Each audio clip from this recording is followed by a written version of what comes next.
17 মাস পরে বাংলাদেশে জনগণের ভোটে নির্বাচিত একটি সরকার গঠন হয়েছে, জনসমর্থন পেয়েছে, জনগণে পর্যাপ্ত পরিমাণ ভোট দিয়ে দলটিকে ক্ষমতায় এনেছেন এবং নবনির্বাচিত বাংলাদেশের বর্তমান প্রধানমন্ত্রী তিনি নির্বাচনের আগে যে ইশতেহার দিয়েছেন,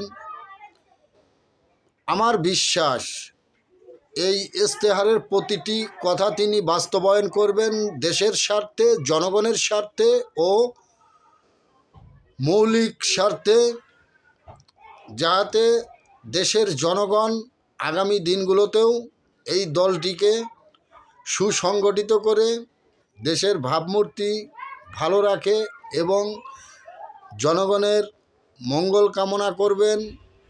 বাংলাদেশের নবনির্বাচিত প্রধানমন্ত্রী আইনটিকে সুশাসন করবেন এবং সর্বশেষ আমি আরেকটি কথা বলছি, গত 17 মাসে যারা দেশটিকে চালিয়েছেন প্রত্যেকটি উপদেষ্টার সম্পদের হিসাব নেওয়া জরুরি আমি ব্যক্তিগতভাবে মনে করি এবং বাংলাদেশের প্রধানমন্ত্রী ও স্বরাষ্ট্রমন্ত্রী সেটাই করবেন, উপদেষ্টাদের প্রতিটি সম্পদের হিসাব নেবেন।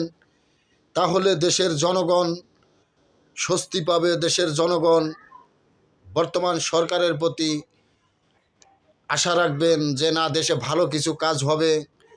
প্রত্যেকটি দুর্নীতিবাজদের বিচার করবেন, এই বাংলার জমিনে বিচার করে দেখিয়ে দিবেন সরকার সঠিকভাবে দেশটি পরিচালনা করছেন।